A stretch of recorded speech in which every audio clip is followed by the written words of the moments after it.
Everyone.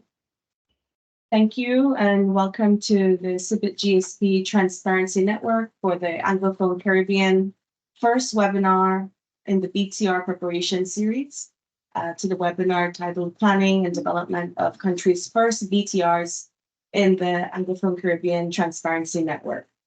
My name is Brittany Mancharan and I am your network coordinator for this region, for the English-speaking Caribbean. And I'd like to thank everyone for joining this morning in the Caribbean and also across the globe from wherever you are. So thank you everyone for logging in this morning to our first event of this year. We'll have a prompt start this morning of a webinar for about 90 minutes. And just to give you a quick overview of the agenda this morning, we'll be starting off with an opening from Ms. Katsiwe Kumalo, who's the advisor from the UNEP Copenhagen Climate Center within the CIBIT GSP project. And then we'll pass over to the content of the webinar and seeing an overview of the ETF transition and BTR planning process in this region. And then we'll hear a little bit more from the country's experiences. So countries in this region, we have Antigua and Barbuda, who will take us through a country experience in planning their first BTR. And we should have enough time for discussion and Q&A from countries.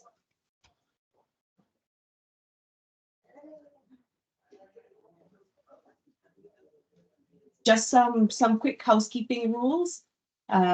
This morning, the chat room, the Q&A function, and the raise hand function are all at your disposal. So at any point in time during any of the sessions, please feel free to mark your questions, but also know that after each session, we will have some allotted time for Q&A. But without further ado, I'll hand over to Ms. Katsiwe Kumalo to give us some opening remarks. Thanks very much.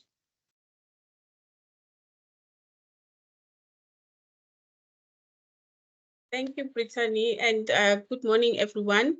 Happy to be here with you today. And we are very excited from the CIBIT GSP team to actually have our first interaction with network members from the Anglophone Caribbean. So as Brittany said, I'm Katsiwe Kumalo. I am working with the team here in Copenhagen under the CIBIT GSP project. And I just want to give you a little bit overview just to remind everyone of what CIBIT GSP is and what we do basically. And also why we would like to really have this engagement with you and also to see how we can further support countries in this journey of the development of their first BTRs. So the CIBIT GSP is it's a global program that is aiming to support countries in their transition to the BTR. As we know that under the Article 6, the Enhanced Transparency Framework, we have now the rule book in terms of how to operationalize Article 13, which is calling for enhanced transparency, and countries are expected to submit their first BTR in December 2024. And this project is basically aiming to see how we can support all developing countries in building their capacity, in setting up their institutional arrangements, in enhancing stakeholder engagement and all the different elements that are required for an enhanced transparency in the different areas in the different countries. And we do this through the networks, different modalities that we have. And one of these is the networks that we have at regional level. We have 10 networks working in collaboration with UNDP. The Anglophone Caribbean is one of our 10 networks, and we have network coordinators, as Brittany has said that she is the network coordinator for the Caribbean network. And we actually also offer support through training at regional level, but also we want to enhance, I think our aim is to enhance more our in-country support and provide targeted impact support through different countries based on their needs and their priorities. So what we have done, we have done a needs assessment in the different networks. We've understood the gaps and we have prioritized. We come up with annual work plan, and we are actually working to finalize the annual work plan for the Caribbean. And we are hoping that through this, we are going to work with countries to deliver the needed support in terms of enhancing their capacities in the ETF. And we also have a climate transparency platform, which is a one-stop shop for transparency, which is basically made to support countries in terms of exchange of information, but also to help countries to put together and organize their information around transparency. And in this space, we also have provided a forum for each network where network member states can actually engage in terms of whatever discussions that they want. And we also have a community of practice, which is at a global level, where you can interact with different transparency experts across the globe. So this is the aim of the climate transparency platform. I hope some of you have already registered and are users of this platform. And if not, we are really looking forward to hear more from you. And we are going to put a link in the chat to the platform so that we can engage with you more on that front. We are also providing support. I think, as I said, we have regional networks, so we have regional trainings at some times, and we also have global events and webinars, technical workshops, where we invite countries to actually share experiences. And this is one of the key areas of South-South cooperation that our project want to enhance and help countries to learn from each other. So this is also one area that I think Brittany has already engaged with you in this, and how you can actually learn within the network, but also across the different networks that the project is supporting. So as you know that we are now in a very crunch time for the BTR. This is the time now we want to actually advance and rapidly support countries. So we just want to say we are here to support you. And with this webinar, we actually want to introduce some of the key important planning steps that are required, and also inspire countries to see how they can initiate the development of their first BTR. But we are going to also hear more where countries are in this process. And I just want to say that as a project, we are here to serve developing countries. We know that for seeds, submitting the BTR in December 2024 is not really a requirement or mandatory, but we are here for those countries that want to show leadership, and also for those countries that want to first put in place different institutional arrangement capacity in place so that they can submit whenever that they can, so that we are here to support all of you. And please do reach out to Brittany or to the team in Copenhagen and let us know how we can better support you.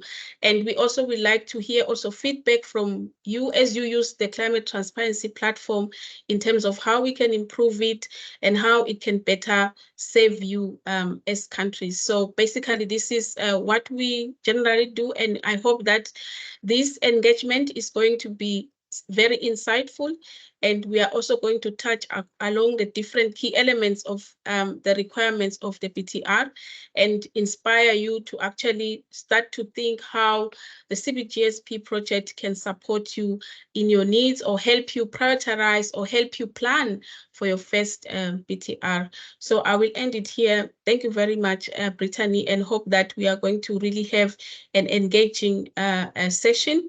And please do feel free to ask any questions in the chat, or you can have discussions after each presentations, and we are here to actually offer support and insight. Thank you very much. Thank you, Kitsiwe, for the warm welcome and also the call to the participants and the members of this network to, yes, please use us as a means of support to help you on this this journey this year, in particular, in preparing your BTRs. That's our main purpose, is to support you and getting your transparency requirements met, and also helping you support the planning process, but also the implementation process. So we are here as a support system, and this team is particularly here for the Caribbean region.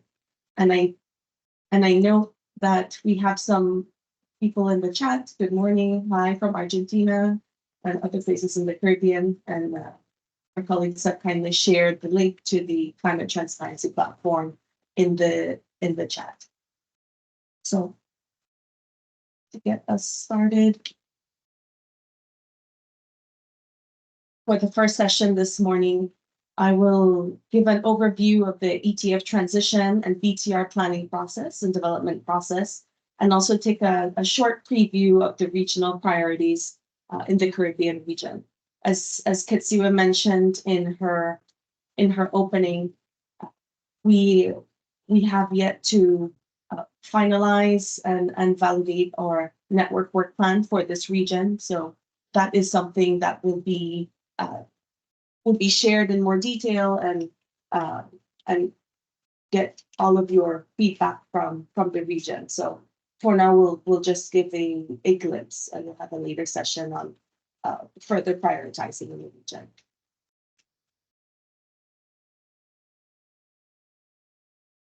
So we'll just take a look at getting ready now for the ETF and the BTR. A few insights from developing countries and within this region.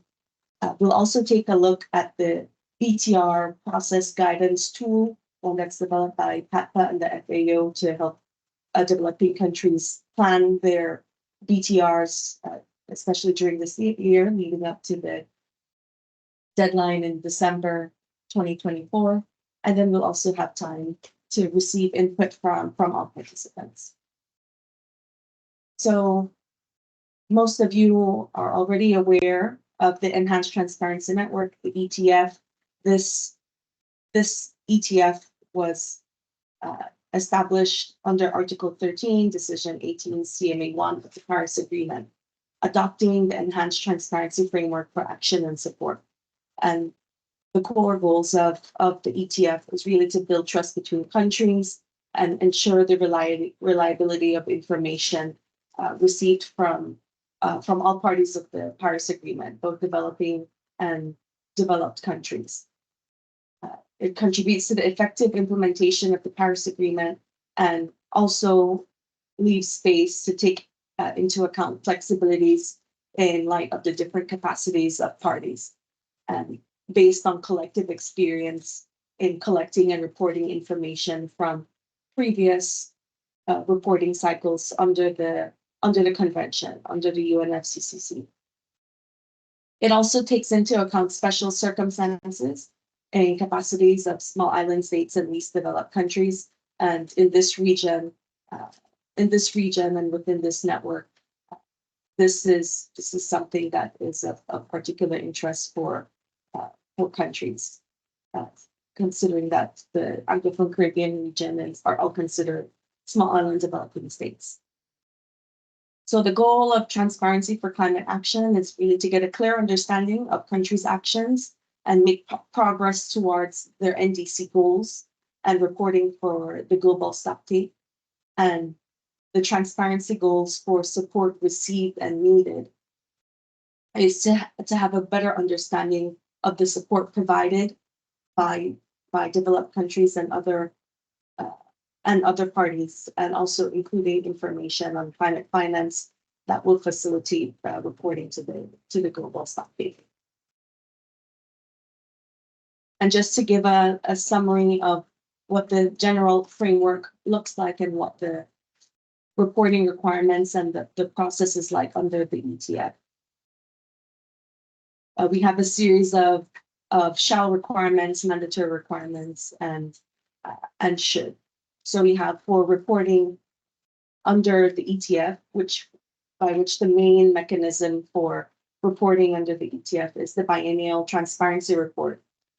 All parties shall report on their national GHG inventory report and progress made in implementing and achieving their NDCs. The latter being the newest element and one that which parties have not had to report on formally in previous reporting mechanisms. And parties may, of course, if necessary, report on impacts of climate adaptation. Developed countries have more mandatory requirements, so they must report on the finance, technology transfer, and capacity building that they have provided to developing countries. And developing country parties, on the other hand, should report on the financial, technology, and capacity support needs that they have and those that have been received. So another main element that falls under this framework is the technical expert review. So parties will undergo a technical review of information provided in accordance to the Article 13, and this will be a requirement for all parties, and in a similar fashion to those parties who have undergone their reviews under the convention for their BURs. There's a similar the review elements and the facilitative multilateral sharing elements are similar.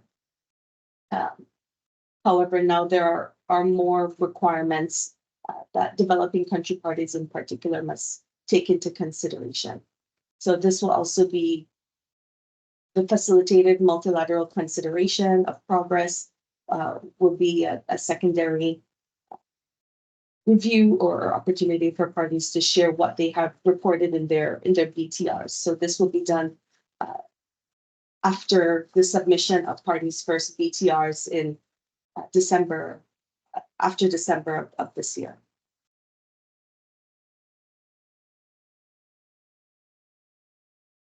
So for those especially who would like to know the difference between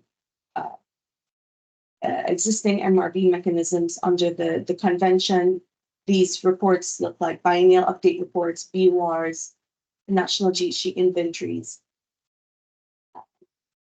And then now under the new ETF framework, there is similar type of reporting, but of course, the reports will now look like the biennial transparency reports, which are similar in composition to what developing parties have previously reported on. However, now the newest element will of course include the tracking of progress on NDCs. So this is something that developing parties especially have been preparing for. And then in addition, the national communications, which to be submitted every 4 years, that will not change. However, now under the new ETF framework, in a similar fashion to reporting under the convention, BTRs can be submitted in conjunction with national communications on the 2-year basis or separately, BTRs every 2 years and national communications every 4 years. And as you can see, some of the elements are quite the same, just different elements. And the timeline for transition to MRV, from MRV to ETF, we've been talking about this for quite a while, and I know many of you are not new to this topic, but we do have for all parties their first biennial transparency reports should be submitted at the latest by the 31st of December 2024, of course, with SIDS and LDCs with discretion to this. And then the technical expert review to be initiated immediately following submission. And then the facilitative, the multilateral processes that occur will follow after the publication of the first technical expert review report for each country's BTR. So this will, we're right at the crucial point this year at the end of 2024, but this will of course just encourage countries to push a little bit more to meet these reporting requirements, similar to what has been done with their BURs and those who haven't done BURs with their national communications. So when we take a look at the ETF and how these may have some implications, especially for developing countries, it's important to remember that there are a few elements and guidelines under the ETF and under the reporting mechanism, the BTR. So some of these elements include common reporting tables and common tabular format templates for reporting on GHG emissions and for tracking of NDCs. This is something that will be a new element for developing countries who did not have this particular requirement from previous reporting mechanisms. There are stricter requirements for GHG inventories, so there are more mandatory requirements. We won't get into all of the details today, but there are more mandatory requirements for GHG inventories, and also, of course, the tracking of NDC progress. So this is something that all parties will have to start doing and consider, and do so, tracking progress on a biennial basis. Other important elements to consider is that the establishment of a sustainable national MRV system becomes a crucial element of this framework. The ETF requires that countries build upon their existing systems and improve over time. So it will be necessary for parties to improve their technical capacities, especially for one of the core components of the BTR, which is the GHG inventory. Also noting that the clarity of NDCs will become extremely important, because now if we are to track the progress of our own nationally determined contributions, having them clear and able to be tracked and measurable will be important as we take this process every 2 years. And also lastly, to prepare for more serious technical reviews, there are more requirements, and there's a little bit more stringency for the technical expert review team to review and make the certain checks to ensure that countries meet the requirements and are tracking the different elements of the BTR appropriately. Just to look at some implications for this region. So this year, at the start of this year, we reached out to the different countries in this region, in the Caribbean region, to get a better understanding of where countries are in terms of their transparency support needs, and also training needs. So this was a survey that was done earlier this year. These are just snapshots of results. And it notes that 60% of responses of countries in this region note that GHG inventory and NDC tracking would be very important. This emphasizes that the need for data management systems, accurate emissions tracking will be crucial, because GHG inventories are often linked to their NDCs, countries' NDCs. So that was noted. Also, reporting on support received and needs and needed. So this is an element that noting particularly for this region is something that is not as easily or data is not as readily available, and it requires a series of sophisticated disaggregation of different sources of funds. And so this is something that countries in this region have expressed needs for. This is a subset of data collection and analysis, completely different than those of other technical areas of reporting, like GHG inventories and NDC tracking. And then overall, this need for continued capacity building and technical assistance, particularly in this year and during the process of getting together the country's first BTR was noted as important. I think countries will appreciate having tailored technical support to report particularly the mandatory BTR elements, but also interest in the voluntary elements of the BTR.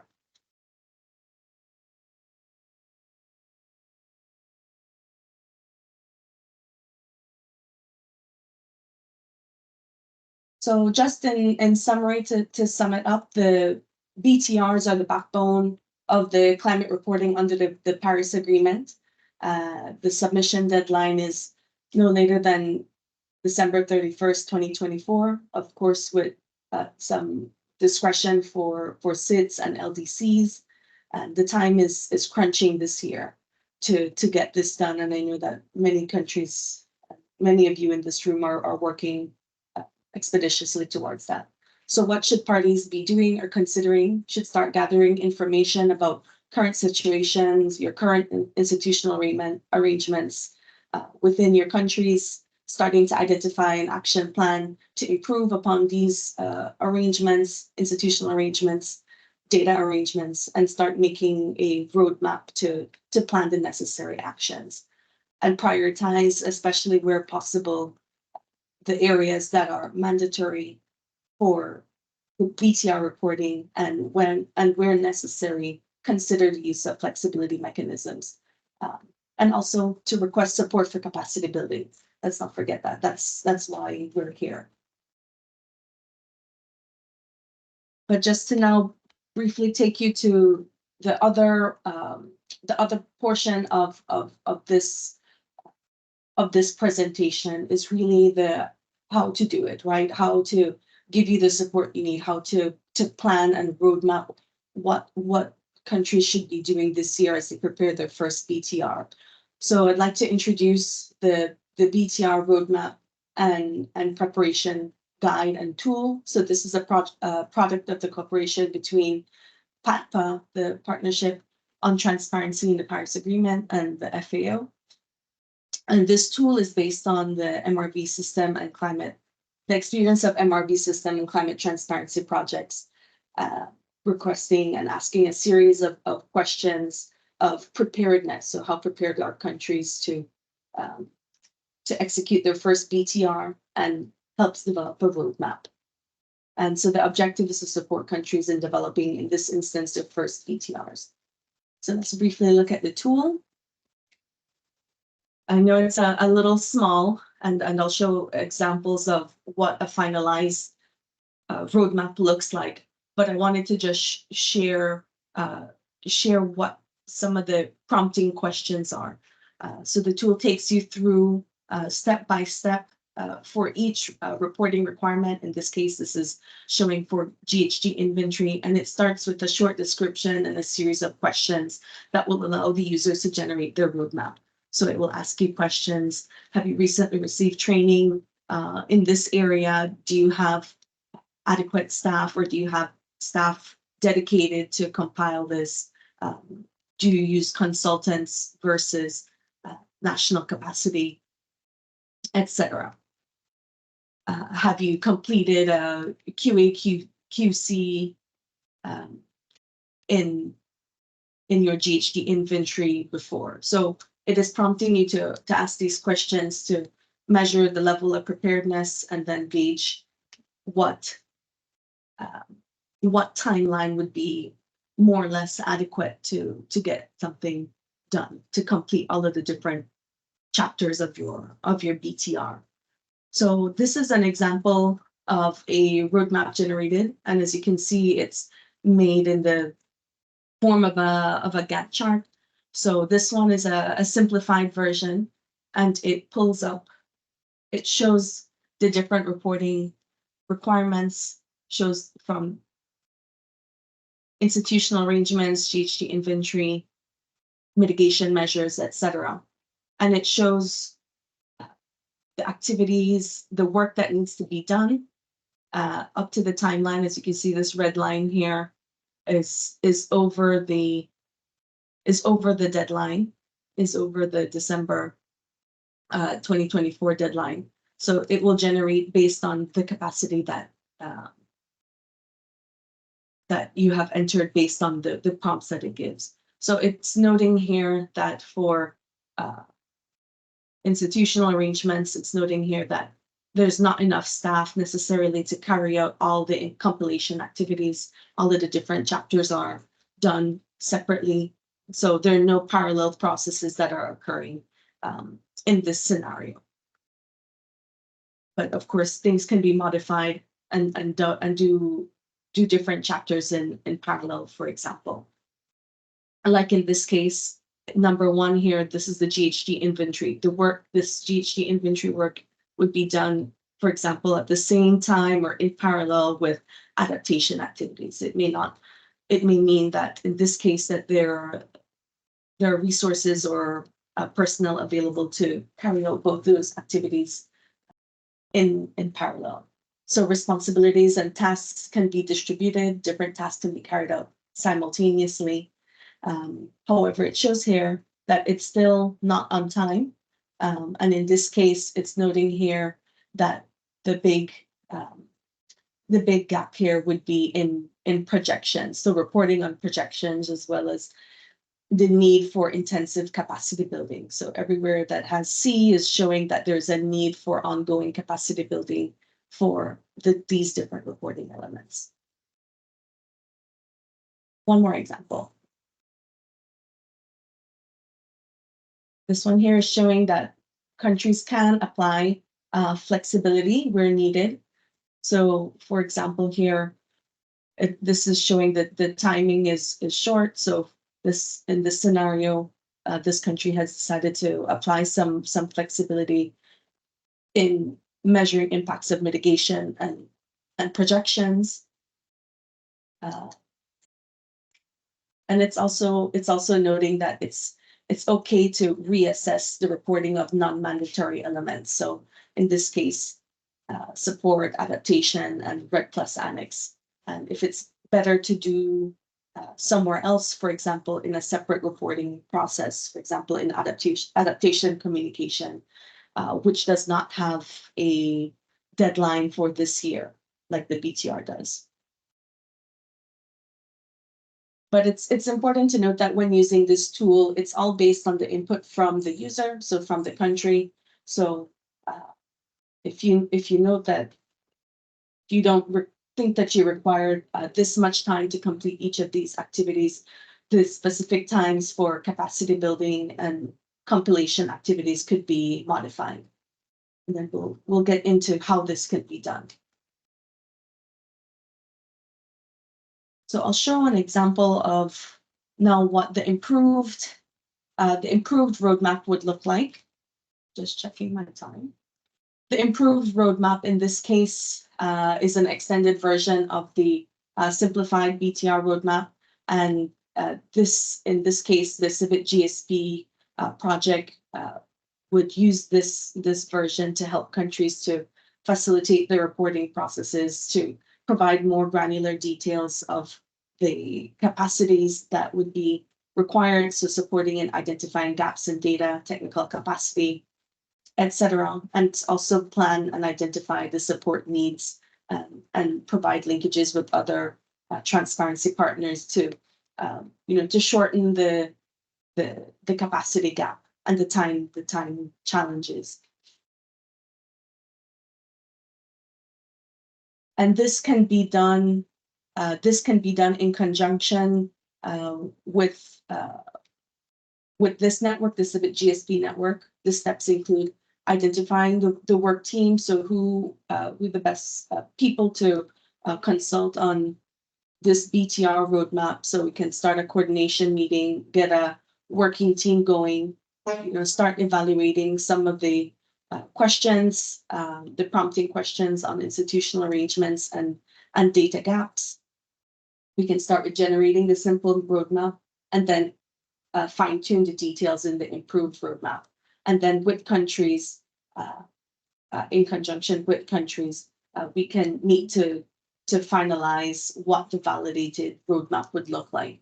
So this could be done, this could be an exercise that's done virtually with most countries, and various other countries in different networks have done this virtually to get this done. So just to get the base roadmap done for your country, as most are doing so this year.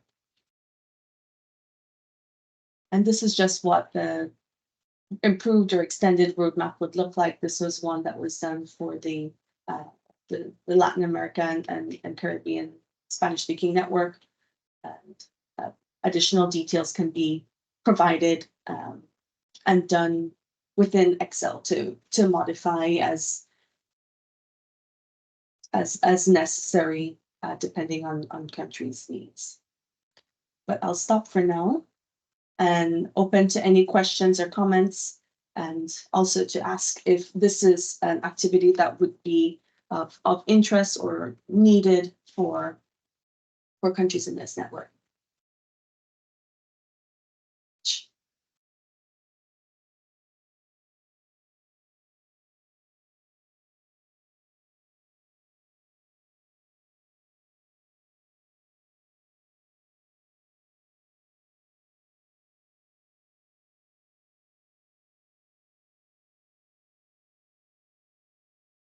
I see hands up. Camille in the please go ahead, Camille. Thank you. Thank you. Yes. Hi everyone. Camille Salazar from Belize. I just want to say that I've received training on the tool before, and just to mention to everyone that it can actually be useful, as Brittany mentioned, in your planning process. The questions are really helpful, as it helps you determine like what place you are in terms of trying to get your BTR up and ready. And then it's the timeline. The timeline is also helpful depending on what you need. It generates how much time you need to get it completed.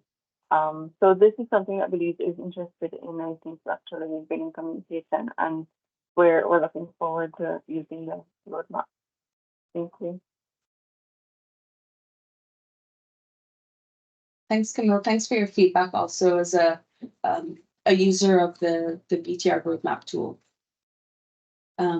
Yeah, so Belize will kickstart on this exercise, and also noting that this does not have to be a lengthy exercise, especially, and it's considered to be agile and flexible, especially as there are moving parts and consultants are hired and work plans are being developed as countries move along in different, especially in the early phases of their BTR PIP development, for example.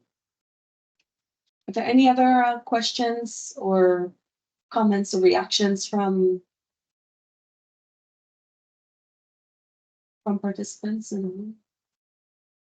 Brittany, I'm not sure if there's still some people who have issues with accessing the chat. I'm not sure if it applies to everyone, or so I'm not sure if people wanted to write in the chat but didn't have the possibility to do so. But I'm not sure if this is the case. It's very important. Please let me know if you can, if you raise your hand, if you have access to the chat. That's very important to us.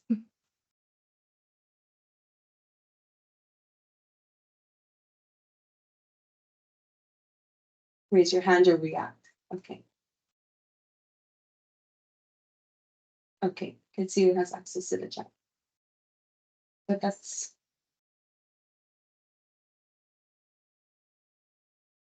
okay.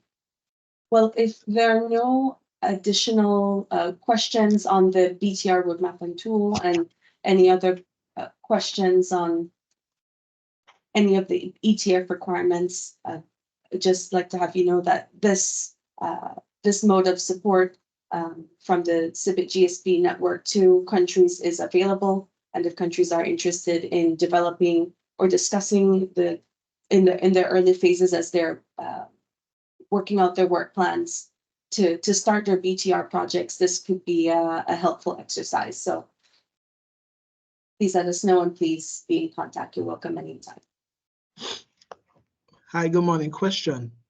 Sure. Good morning. Good, wonderful. Will the presentation be shared? And I don't know if I missed it. I believe I did because I was running late in another meeting. The support that is offered, is it is remote support, and how soon can it be accessed? Grenada is Grenada here, Titus Antoine, Grenada. We are in a advanced stage in terms of preparing the request for additional support.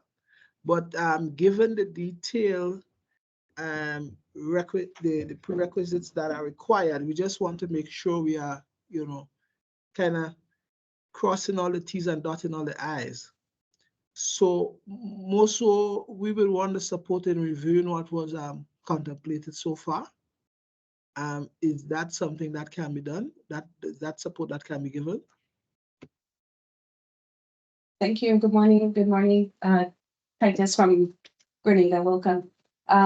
Yes. So earlier in the presentation, in the session, we noted that yes, support is available to all countries within this network, and so there is a support for requests form that is available on the climate transparency platform that countries can fill out, detailing the specific needs of a particular support request, capacity request. Could be a training, it could be a virtual exercise like this in planning their BTR. So that is available, and especially for these short turnaround exercises, the response time is as soon as possible. So we can definitely move forward with you and with any country who is interested in getting their BTR planning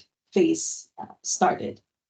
So this could be in a form of virtual support, but we also, through the CBIT GSP project, offer regional support through workshops and other in-country support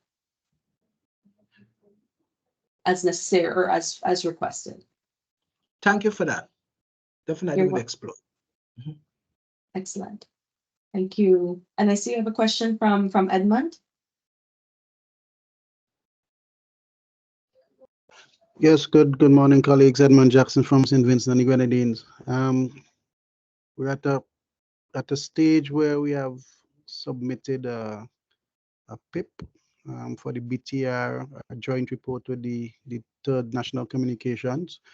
The first question is would it still be helpful at this stage to use this BTR tool that you just presented? That's one. Secondly, in terms of most of the things we'll have to recruit consultants. Is there a opportunity to work along with consultants hired or help in recruitment of consultants to build the capacity at the national level for the next BTR report? And outside of this particular process, which we are aiming to finish by the end of December, hopefully, the additional support that you provide for development of the BTR, can this be accessed separately and apart from the fact that we are actually undertaking to develop the BTR report now. Thank you. Okay. Thanks, Edmund. I'll aim to answer your question in parts. So yes, countries have access to requesting support. So I would say primarily from the GSP project, it's in forms of capacity, but this could also look like desk reviews of in supporting your institutional arrangements. This can take the form of reviewing a chapter or reviewing a chapter or two of your BTR before you submit it, or reviewing a product, for example, that's from one of the consultants that inputs into one of the chapters of your BTR from the team of experts here at CIBIT GSP and at UNEP CCC, who are expert reviewers. I would say, yes, so this support can be done apart from the work that is already planned within your BTR project. And I would say that especially for while you're preparing your PIP, various other countries are in the same process as St. Vincent and the Grenadines right now in that early stage. I think, I think it could be a useful exercise. I think there would be a lot of alignment definitely in the preparation, because I think both serve as the preparation phase, but I think it may probe a little bit more questions as to how the country could be enhanced in increasing its in targeting personnel who could benefit from capacity or who could benefit from inputting into the process that might not be covered in preparing the PIP. So it may serve as a tool that's used for the project manager or the person or team responsible for preparing the BTR. I would say that yes, it's useful. So I hope that answered all of the different parts of your question. But of course, we can also spend time after this webinar to address any additional questions and concerns. So I'd be glad to reach out to all of you who have had additional questions to see how we can support. Thank you, Brittany. Also, just to add to what you just said, so the CBGSP support is really just to, it's really to complement kind of the support that is given or provided under the kind of the preparation of BTRs or the enabling activity projects and also CBIT projects. So we come in as a kind of complementary support with kind of targeted activities. We can also support with kind of development of TORs for consultants if that is something of interest, but it's you can see us as a complementary activity. We are also sponsored by Jeff. We also a Jeff project, so to say, and we really come in where extra support is needed, and that is not provided already by the BTR project, or I mean, I don't think you have a CBIT project, but we are kind of complementing the other existing projects that Jeff provides. Just to add to that. Excellent. Thanks, Suzanne. Thanks for making that addition. Okay, good. I see we have some thumbs up. Okay, excellent. Thank you, everyone, for the engagement and the questions on this process. We'll be reaching out for engagement for countries who are interested in this process after. But now I'd like to very much hand over to the other part of this morning's session to get a look at what is really happening from the country's experience, or from Antigua and Barbuda. I'd like to introduce Ms. Aliyah Tuit. She's in the data management unit, and she'll give us some experience from Antigua and Barbuda.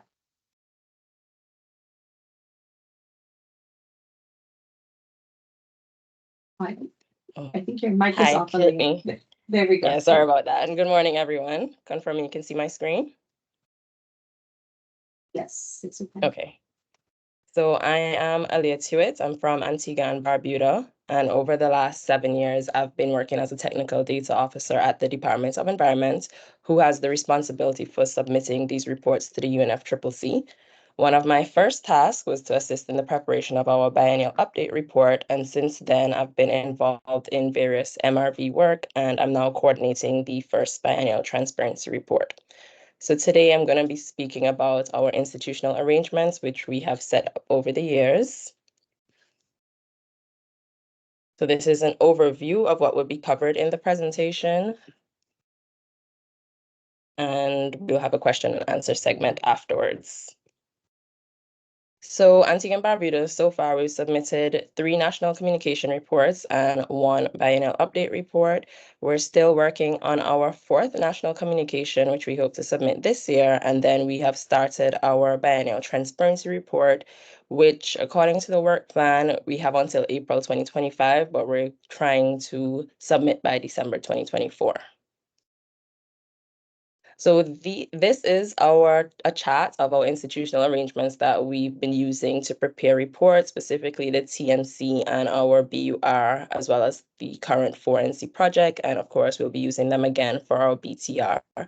So from the bottom come up, we have our data providers, which are different agencies like statistics, transport, the waste sector. So on occasion, we would request data from them and it'll be submitted. We have a project management unit at the DOE, as well as a monitoring, evaluation, and data management unit. So we basically break down each chapter into individual teams. So we'll have a team working on mitigation, a team working on adaptation, constraints and gaps, etc. And they would request specific information from the data providers. We also work with a team of sector experts who are responsible for developing the GHG inventory portion of the report. These sector experts would have received training in the IPCC guidelines, as well as other webinars. They have traveled for trainings. They've been involved in the CCMRV trainings, etc. We also have staff at the DOE that have completed these trainings in different sectors. So we're building local capacity to prepare these inventory reports. So after each chapter is prepared, we basically do a validation process with stakeholders just to make sure all the information is representative of what's happening in Antigua. And that is submitted to when we compile the entire report, that's submitted to the project manager. And then we also have a presentation to the Technical Advisory Committee, which is a interagency committee. So stakeholders who would have contributed data from before would be able to see how we use the data, if the information we have in the report is correct, if they have any feedback that's incorporated before the final report is submitted to the director, as well as the project management committee, which is more oversight body. And once everything is finalized, we will submit it to the UNFCCC. So for our BUR process, we would have submitted that in 2020, and we went through the review process with the international consultation and analysis in June 2020. And then we also had the facilitative sharing of views workshop in June 2021. And the outcome of these meetings was a summary report with capacity building needs. And we're basically using that report to improve our future reports, such as the 4NC as well as the BTR. So these are basically the chapters outlined that we had in our first BUR, which are similar to the BTR. So it helps us to know what we can do. So we have the National Circumstances chapter, we had the MRV chapter, GHG inventory, mitigation actions, constraints and gaps, and a section on other information. Lessons learned from the BUR process, as well as other reports, we would have set up a standardized process for data collection, which included setting up an MOU with our statistics division, since they are the lead agency where other agencies submit their data to them. We also have a MOU with a private sector. From the waste sector, we engage our stakeholders continuously. So the Technical Advisory Committee that I mentioned before, we meet on a monthly basis. Project coordinators will share information on different ongoing projects. If information is needed from any specific agency, we have those discussions in that meeting. We also seek to engage the private sector as well. We establish local institutional arrangements, which I mentioned before. So we have our project management unit, our data management unit, and then our project management committee. The project management committee also helps us in hiring consultants, reviewing TORs, and basically making sure the project stays on track. Then we have our GHG inventory team, which is our sector experts in each sector, and those are all local individuals. And then we offer continuous training in the IPCC software.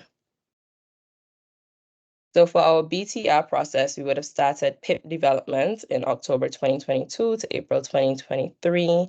And then soon after, we started with our inception launch. And as I said, we're expected to submit in April 2025. And this is being implemented with support from the United Nations Environment Programme. These are the chapters we would have included in our BTR report. We have the National Inventory Report, which is familiar to us. The new chapter which we'll be focusing on is the NDC tracking and reporting. We also have a climate change impacts and adaptation section, which would be recognizing adaptation efforts. We would have submitted a adaptation communication in 2022. So we'll build on that. We have a section on support needed and received. This involves financial support, technology, as well as capacity building. And we'll have a section that speaks about the different stakeholder engagement events we would have held throughout the project, because in addition to training, we want to have validation workshops to validate the information presented. And a part of our BTR project, we would have to do a stock-taking report at the end to ensure that preparations are being made for future BTRs.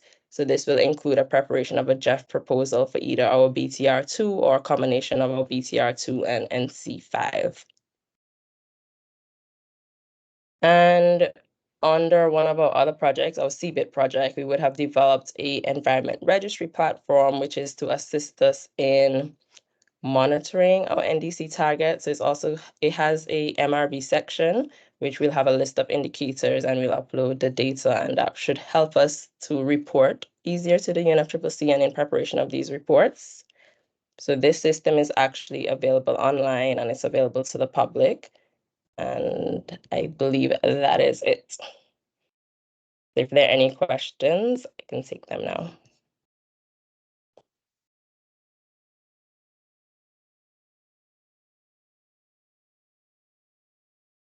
Thanks so much, Aaliyah, for the excellent presentation.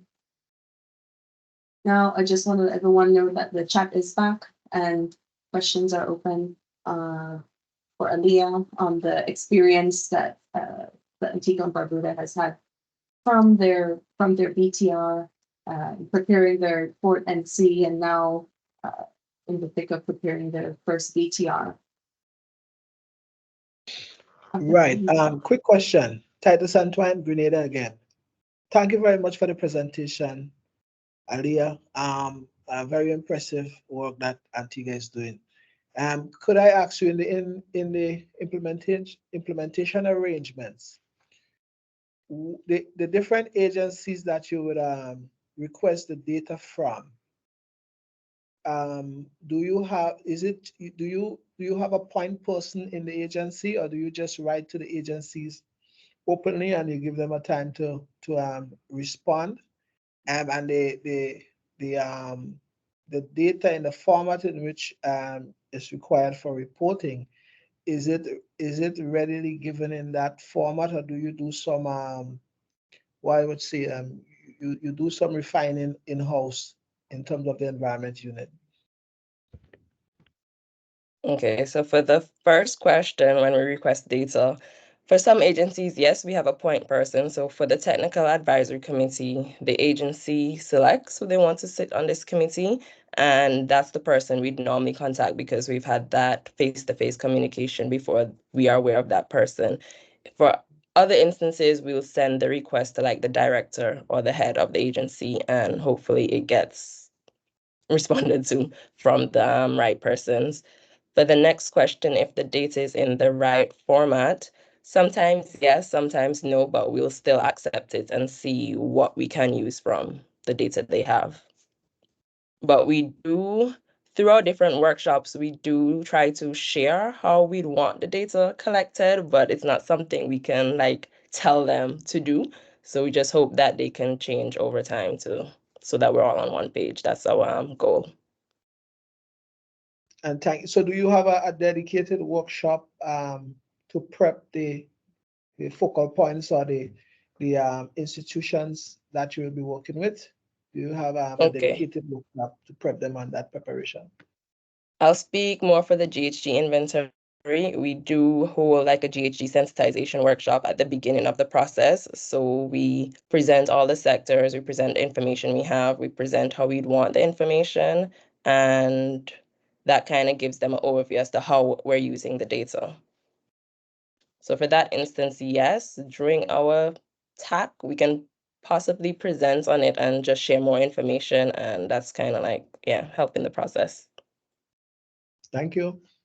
No problem.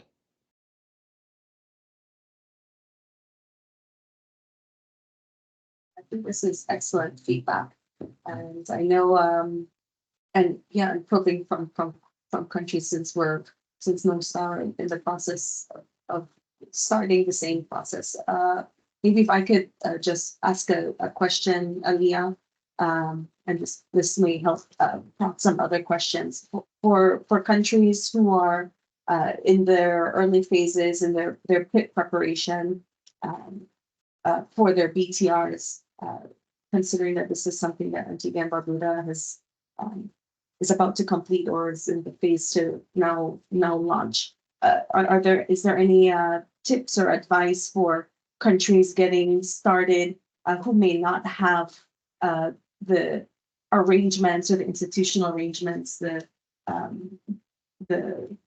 relationships with their different data providers and stakeholders that Antigua and Barbuda has established? Is there any advice that you could give for countries who are maybe in earlier stages of this development? I would say it's just to start the conversation. I think if there's at least one person you know in an agency that you need to work with to get the information you need, just start having that conversation with that person, making them aware of the process, because not everybody understands why it is we're doing these reports and what's the importance. So that is a big first step, because people, once they see the reason for it, they understand it better and they're more open to sharing information with us. Other than that, it's hopefully you can find a team, because it is a lot of work. So if you can find a team to support the efforts, that would be helpful as well.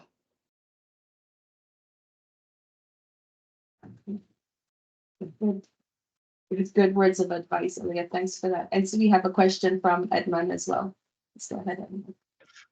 Yeah, thank you, Aliyah, for the presentation. I know Antigua doing good work up in the north. My question is related to the fact that you actually train national technical experts to actually assist with the development of the GHG inventory. And I want to know if you have any issues where persons you have trained, they are no longer available, or they run off and form a company and then come back for a consultancy. But how do you deal with the the retention, I imagine, of the persons that you train at the national level, if you have any issues with that? Thank you. Surprisingly, we haven't had much issues. I think there's only one sector expert that we've trained that has since relocated, but the same team that helped us with our BUR and forensics is the same team we have for our BTR. So thankfully, they are still on board and willing to assist us in that regard. That's quite fortunate for the situation that you have in Antigua and Barbuda. You have. Yeah, and I was just going to mention that that's also why we try to train staff as well, so that in the event sector experts leave, we have other staff that are aware of the process. So CCMRB would have had like a beginner training, and then there's the online courses that we register persons in. So there's also always that capacity, even in the event someone leaves. I think that's a good point to raise, because even as time goes on, I think it's almost expected that that some persons may transition or may move on to different things. But I think, like as you mentioned, Leah, having kind of that continuous training, ensuring that there's national staff, or ministry staff or core staff that are also trained that could help to backstop or even support or understand the process better, to be able to guide the process or understand the work products being received from consultants, for example. The need for the national capacity will always be there. I think also valid points, having the early kickoff meetings with your stakeholders who you need data from. And in this process, it seems like every year, but at least every 2 years. So yeah, I think a good training program and relationship or schedule with data providers is crucial. And I know that in this region, we may not have as much legal arrangements to mandate all of our ministries and industries to provide data, which may make it easier for some other countries who are more developed along in this process. I know that this region works a lot on a voluntary basis, but I think what you mentioned in one of your first remarks, of this responses to question is starting to build a trust with stakeholders and your core data providers is always a good start, especially in a small region like ours. Excellent. Do we have any other comments or from the room, or questions for Aliyah, or even this could even be a space for countries who have had share similar experiences to share with others in this room that they'd like to offer. Because I think we're all small and unfamiliar enough that we can learn and bounce back from each other.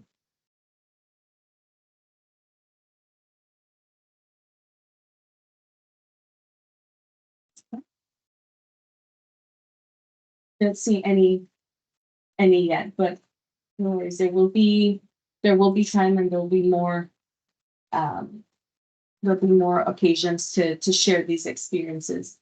But I'd like to thank Aliyah for sharing the excellent work being done in Antigua and Barbuda. Rightly agree that there's lots of good work and good leadership in this region. And yeah, it's possible even with a small staff and a dedicated staff and people to get what seems like a mountain of a task to something achievable. So thanks so much for sharing your experience. The chat continues to be open for others who have questions along the way. Let's see.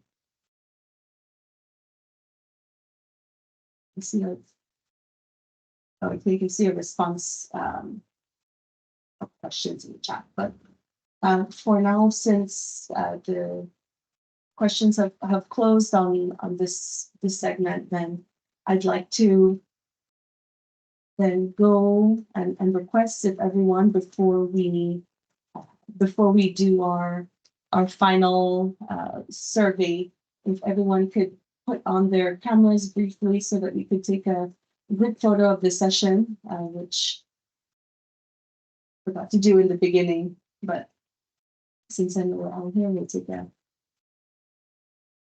So turn on your cameras if you can, and if you're able to, and we'll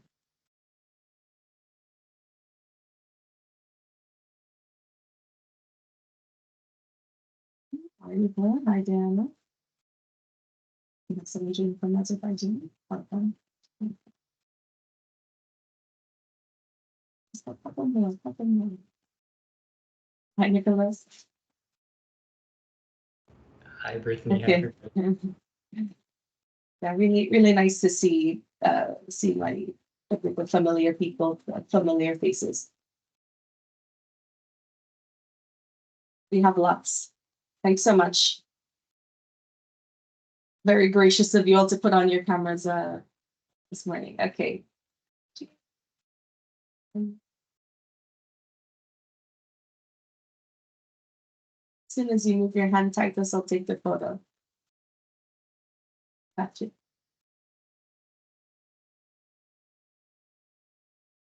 Thank you.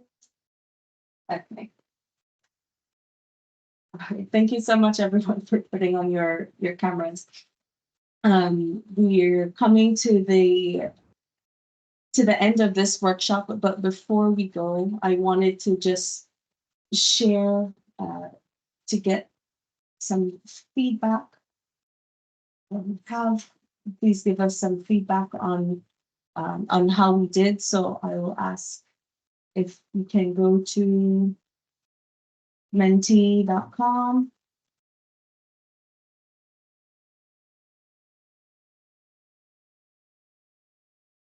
You can go to that QR code or go to www.menti.com and enter the code 4727 2880. And put this in the chat.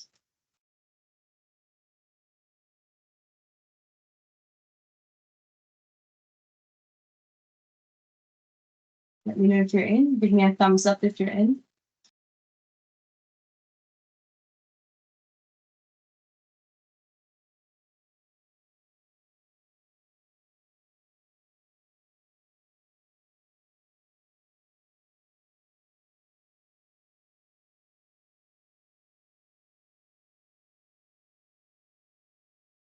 Okay.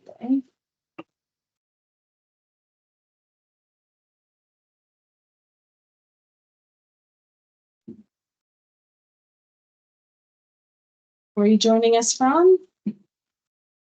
So we have some from South America, we have Azerbaijan, we have all of our cluster here in the Caribbean. Might be hard for us to point exactly where that is in our islands. So, let's get wait for a few more to join. We have 9. Tell us where you're joining us from. Okay. How satisfied you are the webinar today? Please give us your feedback. It helps us to improve for our future sessions.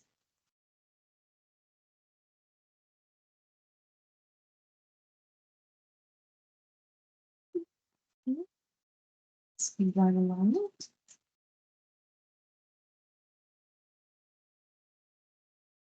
I'm going to ask you, are there any other areas that you would like to learn more about from this session? So we've had a few who are interested in conducting country support requests for BTR road mapping, perhaps some requests for support for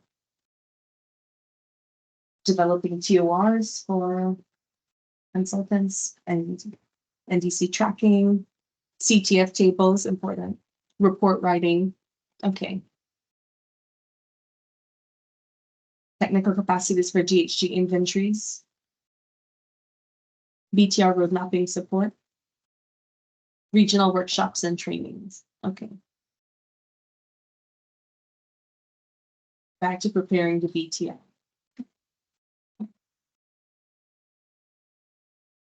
Okay, some are interested in field-specific trainings.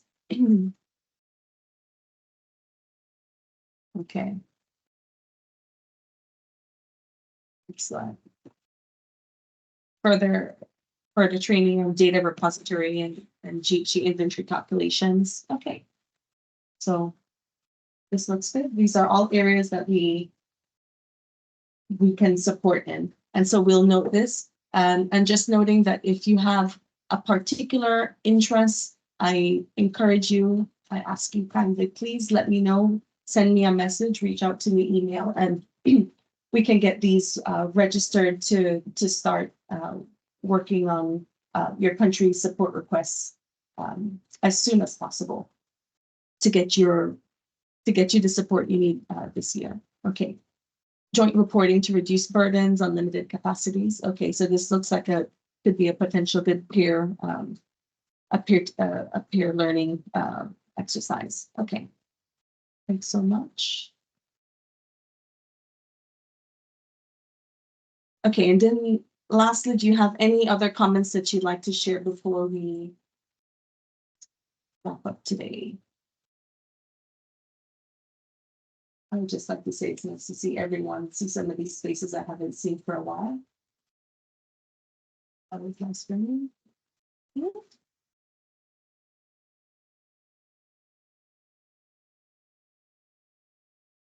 Okay.